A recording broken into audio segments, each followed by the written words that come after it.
Hi guys, എല്ലാവർക്കും tech ടോക്സിൻ്റെ പുതിയൊരു വീഡിയോയിലേക്ക് സ്വാഗതം. സോ എന്തായാലും മാർച്ച് 22-ാം തീയതി ഒക്കെ ആവാനായി IPL തുടങ്ങുകയാണ്. First match CSK versus RCB. ആര് ജയിക്കും? തല ജയിക്കുമോ അതോ കോഹ്ലി കൊണ്ടുപോകുമോ? I don't know. CSK ഇപ്രാവശ്യം സെറ്റ് ടീമാണ്. അത്യാവശ്യം നല്ല ബാറ്റിങ്ങും ഉണ്ട്, അത്യാവശ്യം നല്ല ബോളിങ്ങും ഉണ്ട്.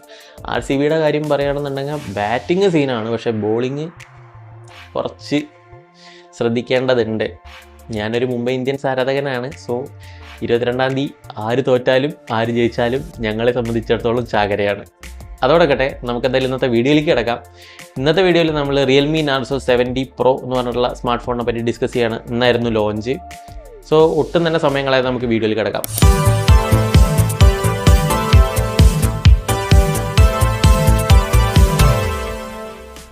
സോ റിയൽമി നാർസോ 70 Pro എങ്ങനെയുണ്ട് നോക്കാം. നമുക്ക് ആദ്യം തന്നെ ഡിസൈനിനെ പറ്റി സംസാരിക്കാം. സോ ഡിസൈൻ എന്ന് പറയുമ്പോൾ ഞാൻ കളറോ കാര്യങ്ങളൊന്നുമല്ല സംസാരിക്കണേ. എൻ്റെ ഫീച്ചേഴ്സ് ഉണ്ടല്ലോ, ഓവറോൾ ഫീച്ചേഴ്സ് ഉണ്ടല്ലോ. നമ്മളൊരു ഡിസൈൻ പോയിന്റ് ഓഫ് വ്യൂ എന്ന് ചിന്തിക്കുമ്പോൾ നമുക്ക് കിട്ടുന്ന കുറച്ച് ഫീച്ചേഴ്സ് ഉണ്ടാവുമല്ലോ. സോ അതിനെ പറ്റിയിട്ടാണ് ഞാൻ സംസാരിക്കാൻ ഉദ്ദേശിക്കുന്നത്. സോ ആദ്യം തന്നെ ഡിസൈനെ പറ്റി പറയുകയാണെന്നുണ്ടെങ്കിൽ ഹൊറൈസൺ ഗ്ലാസ് ഡിസൈൻ എന്നാണ് റിയൽമി ഇതിനെ വിളിക്കുന്നത്. ഒന്നുമില്ല, ഗ്ലാസ് ബാക്ക് ആണ്. സോ 20,000 രൂപയ്ക്ക് താഴെ ഒരു ഗ്ലാസ് ബാക്ക് പാനലുള്ള ഒരു സ്മാർട്ട് ഫോൺ കിട്ടുക എന്ന് പറയുന്നത് it's A good thing. Also ഇതിനകത്ത് 3.5mm ജാക്ക് വരുന്നുണ്ട്, which means we can plug in wired earphones. അതും എനിക്ക് ഇഷ്ടപ്പെട്ടു. സിം സ്ലോട്ട് വരുന്നത് ഹൈബ്രിഡ് സിം സ്ലോട്ട് ആണ്, വിച്ച് മീൻസ് നമുക്ക് മെമ്മറി കാർഡ് ഇടാം. അതായത് നമുക്ക് മെമ്മറി കാർഡ് ഇട്ടിട്ട് നമ്മുടെ സ്റ്റോറേജ് എക്സ്പാൻഡ് ചെയ്യാം. പക്ഷേ അറ്റ് എ ടൈം നമുക്ക് ഒരു സിം കാർഡോ അല്ലെങ്കിൽ ഒരു മെമ്മറി കാർഡോ അല്ലെങ്കിൽ നമുക്ക് 2 സിം കാർഡ് ഇട്ട് ഉപയോഗിക്കാം, മെമ്മറി കാർഡ് ഇടാതെ തന്നെ. സോ അതാണ് സിം സ്ലോട്ട് വരുന്നത്. പിന്നെ ഫിംഗർ പ്രിൻറ്റ് സ്കാനർ വരുന്നത് ഇൻ ഡിസ്പ്ലേ ആണ്, സൈഡ് മൗണ്ടഡ് ഒന്നുമല്ല. സോ അതും സാധാ ട്രഡീഷണൽ ഫാഷൻ തന്നെ, അതായത് ഒരു ഇൻ ഡിസ്പ്ലേ ഫിംഗർ പ്രിൻറ്റ് വരുന്നൊരു സ്മാർട്ട് ഫോണാണ്. പിന്നെ IP54 ഒരു വാട്ടർ റെസിസ്റ്റൻസ് കൊടുത്തിട്ടുണ്ട്, അതും നല്ല തന്നെയാണ്. അതായത് ഒരു IP റേറ്റിംഗ് ഉള്ള ഒരു സ്മാർട്ട് ഫോൺ എന്ന് പറയുന്നത് നല്ല തന്നെയാണ്. ഒരുപാട് IP റേറ്റിംഗ് ഇല്ലാത്ത സ്മാർട്ട് ഫോൺ ഇന്നത്തെ കാലത്ത് വരുന്നുണ്ട്. പിന്നെ ടച്ചിൻ്റെ കാര്യത്തിൽ വരുമ്പോൾ ഇവരൊരു പുതിയൊരു ടെക്നോളജി കൊണ്ടുവന്നുണ്ട്. അതായത് റെയിൻ വാട്ടർ സ്മാർട്ട് ടച്ച് എന്ന് പറഞ്ഞിട്ടൊരു ടെക്നോളജി കൊണ്ടുവന്നുണ്ട്. ഒന്നുമില്ല, നമ്മുടെ സ്ക്രീനിൽ അത്യാവശ്യം വെള്ളത്തുള്ളികളോ കാര്യങ്ങളൊക്കെ ഉണ്ടെന്നുണ്ടെങ്കിൽ സാധാരണഗതിയിൽ നമ്മൾ ടച്ച് ചെയ്യുമ്പോൾ മിസ്ബിഹേവ് ചെയ്യാനുള്ള സാധ്യത കൂടുതലാണ്. പക്ഷേ ഈ റിയൽമി നാർസോ 70 Proയിലേക്ക് വരുമ്പോൾ ഇപ്പോൾ അത്യാവശ്യം വെള്ളത്തുള്ളികളൊക്കെ നമ്മുടെ സ്മാർട്ട് ഫോണിൻ്റെ സ്ക്രീനിലുണ്ടെങ്കിലും അത് നോർമലായി തന്നെ ബിഹേവ് ചെയ്യും. സോ അതാണ് rain water smart touch. So ഇത്രയും കാര്യങ്ങളൊക്കെ ഡിസൈൻ പരമായിട്ട് എനിക്ക് പറയാനുള്ളൂ. അത്യാവശ്യം കുഴപ്പമില്ലാത്ത രീതിയിൽ തന്നെ റിയൽമിൻ്റെ ഡിസൈൻ കൊണ്ടുവന്നുണ്ട്. കളറോ കാര്യങ്ങളൊന്നുമല്ല പറഞ്ഞത്, ഞാൻ ഫീച്ചേഴ്സിൻ്റെ കാര്യങ്ങൾ മാത്രമാണ് പറഞ്ഞത്. ഇനി നമുക്ക് ഇതിൻ്റെ ഡിസ്പ്ലേയിലേക്ക് വരാം. ഡിസ്പ്ലേനെ പറ്റി പറയാനാണെന്നുണ്ടെങ്കിൽ ഇതിനകത്ത് ഒരു 6.67 ഇഞ്ചിൻ്റെ ഫുൾ HD+ AMOLED ഡിസ്പ്ലേ ആണ് വരുന്നത്, which support 120Hz refresh rate. Also 2000 nitsൻ്റെ പീക്ക് ബ്രൈറ്റ്നസ് പോകുന്നുണ്ട്. ഓൾസോ HDR10+ൻ്റെ സപ്പോർട്ടുണ്ട്.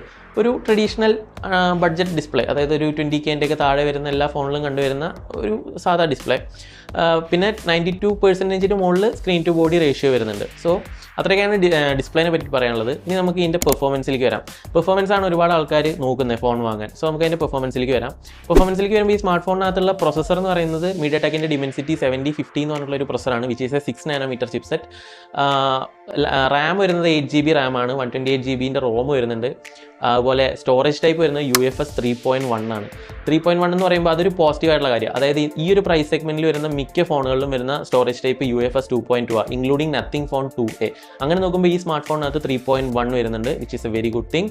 ഓൾസോ റാം ടൈപ്പ് വരുന്നത് LPDDR4X റാം ആണ്, which is not the latest. പക്ഷേ എല്ലാം കൂടെ വെച്ച് നോക്കുമ്പോൾ നമുക്ക് അത്യാവശ്യം ഒരു 6 lakhിൻ്റെ പുറത്ത് AnTuTu സ്കോർ വരുന്നുണ്ട്. ഗെയിമിങ്ങിന് പറ്റുമെന്ന് ചോദിച്ചു കഴിഞ്ഞാൽ ഹാർഡ് കോർ ഗെയിമിങ്ങിനൊന്നും പറ്റില്ല, പക്ഷേ നമുക്ക് കാഷ്വലായിരുന്ന ഗെയിം കളിക്കാനൊക്കെ പറ്റും. ഇപ്പോൾ കോൾ ഓഫ് ഡ്യൂട്ടി ആണെങ്കിലും PUBG ആണെങ്കിലും ഫുട്ബോൾ ആണെങ്കിലും ഫ്രീ ഫയർ ആണെങ്കിലും ഒക്കെ നമുക്ക് അത്യാവശ്യം നല്ല രീതിയിൽ തന്നെ കളിക്കാൻ പറ്റും. പക്ഷേ BGMIയുടെ കാര്യത്തിൽ വരുമ്പോൾ ഹൈ സെറ്റിംഗ്സിലൊന്നും നിങ്ങൾ പ്രതീക്ഷിക്കരുത്. ഹൈ സെറ്റിംഗ്സിലൊക്കെ ഇട്ട് കഴിഞ്ഞാൽ നമുക്കൊരു 40 FPS ഒക്കെ മാക്സിമം കിട്ടുള്ളൂ. പക്ഷേ ഒരു മീഡിയം ഗ്രാഫിക് സെറ്റിംഗ്സിലൊക്കെ നമ്മൾ സെറ്റ് ചെയ്ത് കഴിഞ്ഞാൽ നമുക്ക് 60 FPS തന്നെ നമുക്ക് ഗെയിം കളിക്കാനായിട്ട് പറ്റും. സോ ഒരു ഹാർഡ് കോർ ഗെയിമിങ്ങിനൊന്നും പറ്റില്ല, പക്ഷേ എന്നാലും നമുക്ക് സ്മൂത്തായി തന്നെ കാഷ്വലായിട്ട് നമുക്ക് ഗെയിം കളിക്കാൻ പറ്റും. ഇനി നമുക്ക് ഇതിൻ്റെ ക്യാമറയിലേക്ക് വരാം. ക്യാമറ സത്യം പറഞ്ഞാൽ റിയൽമിൻ്റെ ഒരു ക്യാമറ സെൻട്രിക് സ്മാർട്ട് ഫോൺ എന്ന് വേണമെങ്കിൽ പറയാം, ഒരു ബഡ്ജറ്റ് സ്മാർട്ട് ഫോൺ എന്ന് വേണമെങ്കിൽ നമുക്ക് ഈ ഒരു സ്മാർട്ട് ഫോണിനെ പറയാം. പക്ഷേ കാരണം 20,000 രൂപയ്ക്ക് താഴെ ഈ ഒരു സെൻസർ വെച്ചിട്ട് വരുന്ന ഏക സ്മാർട്ട് ഫോണാണ് നമ്മുടെ റിയൽമി നാർസോ 70 എന്ന് പറഞ്ഞിട്ടുള്ള 70 Pro എന്ന് പറഞ്ഞിട്ടുള്ള ഈ ഒരു സ്മാർട്ട് ഫോൺ. അതായത് ഇതിൻ്റെ പ്രൈമറി സെൻസർ വരുന്നത് 50 മെഗാപിക്സലിൻ്റെ സോണി IMX890 ഒരു സെൻസറാണ്, which is a great camera. Also ഇതിനകത്ത് ഒപ്റ്റിക്കൽ ഇമേജ് സ്റ്റെബിലൈസേഷൻ്റെ സപ്പോർട്ടുണ്ട്. പിന്നെ ഇതിനകത്ത് വരുന്ന ബാക്കി 2 ക്യാമറ ഏതൊക്കെയാണെന്ന് വെച്ച് കഴിഞ്ഞാൽ 8 മെഗാപിക്സലിൻ്റെ ഒരു വൈഡ് ആംഗിൾ ക്യാമറയും പിന്നെ 2 മെഗാപിക്സലിൻ്റെ ഒരു മാക്രോ ക്യാമറയും. ഈ മാക്രോ ക്യാമറയൊക്കെ എടുത്തിട്ട് കാട്ടിക്കളയേണ്ട സമയം കഴിഞ്ഞു. ഫ്രണ്ട് ക്യാമറ വരുന്നത് 16 മെഗാപിക്സലാണ്. പിന്നെ ഇതിൻ്റെ വീഡിയോ കേപ്പബിലിറ്റിയിലേക്ക് വരികയാണെങ്കിൽ റിയർ ക്യാമറയിൽ നമുക്ക് 4K 30 FPS വരെയുള്ള വീഡിയോ നമുക്ക് എടുക്കാൻ എടുക്കാൻ പറ്റും. ഫ്രണ്ട് ക്യാമറയിലേക്ക് വരുമ്പോൾ 1080p 30 FPS ഉള്ള വീഡിയോയെ നമുക്ക് എടുക്കാൻ പറ്റുള്ളൂ. പിന്നെ സോഫ്റ്റ്വെയറിനെ പറ്റി പറയുകയാണെന്നുണ്ടെങ്കിൽ ഇതിനകത്ത് വരുന്നത് റിയൽമി UI 5.0 ആണ്, which is based on Android 14.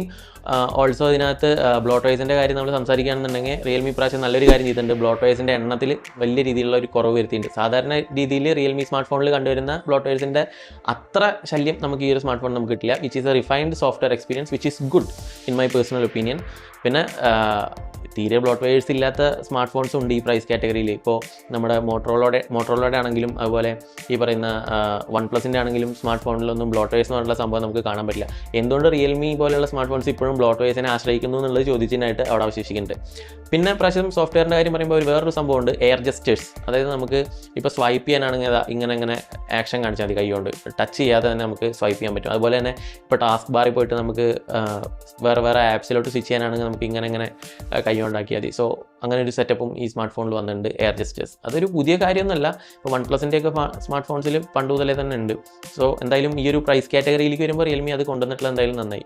So ഇനി നമുക്ക് എൻ്റെ പേഴ്സണൽ ഒപ്പീനിയൻ ചോദിക്കുകയാണെന്നുണ്ടെങ്കിൽ, ഈ ഒരു സ്മാർട്ട് ഫോണിനെ പറ്റിയിട്ട് എൻ്റെ ഒരു പേഴ്സണൽ ഒപ്പീനിയൻ ചോദിക്കുകയാണെന്നുണ്ടെങ്കിൽ അണ്ടർ 20K അത്യാവശ്യം നല്ലൊരു സ്മാർട്ട് ഫോൺ തന്നെയാണ്. ക്യാമറ സെൻട്രിക് ഒരു സ്മാർട്ട് ഫോണാണ് നിങ്ങൾ നോക്കുന്നതെന്നുണ്ടെങ്കിൽ കണ്ണടച്ച് മേടിക്കാം. കാരണം ഈ ഒരു പ്രൈസ് സെഗ്മെൻറ്റിൽ തന്നെ അത്യാവശ്യം നല്ലൊരു സെൻസറാണ് സോണി IMX890 എന്ന് പറഞ്ഞിട്ടുള്ളത്.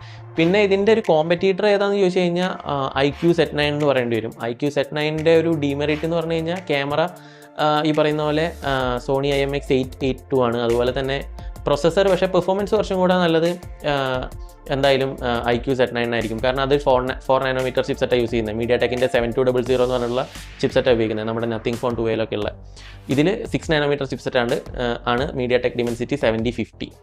സോ പെർഫോമൻസിൻ്റെ കാര്യത്തിൽ ഒരു അപ്പർ ഹാൻഡ് വരുന്നത് IQ-നാണെങ്കിലും വേറെ കുറച്ച് കാര്യങ്ങളിൽ റിയൽമി ഹെഡാണ് IQ-നെക്കാളും. ക്യാമറയിലാണെങ്കിലും എന്തായാലും ഇതിൻ്റെ പ്രൈസ് വരുന്നത് 8GB 128GB 19,000 ആണ്, which is a good price actually considering other features. So വാങ്ങണം എന്നുള്ളവർക്കൊക്കെ വാങ്ങാവുന്നതാണ്. ഞാൻ എന്തായാലും ലിങ്ക് ഡിസ്ക്രിപ്ഷനിൽ കൊടുത്തേക്കാം. സോ അത്രയൊക്കെയാണ് എനിക്ക് റിയൽമി നാർസോ 70 പ്രോനെ പറ്റിയിട്ട് തോന്നിയത്. എൻ്റെ ഒരു ഇനീഷ്യൽ ഇംപ്രഷനാണ്, റിവ്യൂ ഒന്നല്ല. എനിക്ക് തോന്നിയത് ഇതിൻ്റെ ഫീച്ചേഴ്സും കാര്യങ്ങളൊക്കെ കണ്ടപ്പോൾ എനിക്ക് തോന്നിയത് ഇത്രയൊക്കെ കാര്യങ്ങളാണ്. സോ നിങ്ങൾക്ക് എന്താ തോന്നുന്നത് നിങ്ങൾ കമൻറ്റ് ചെയ്യുക. നിങ്ങളുടെ ഒപ്പീനിയൻസും കാര്യങ്ങളൊക്കെ ഈസ് ഓൾവേസ് വാല്യൂഡ്. സോ നിങ്ങൾക്കത് കമൻറ്റ് സെക്ഷനിൽ രേഖപ്പെടുത്താവുന്നതാണ്.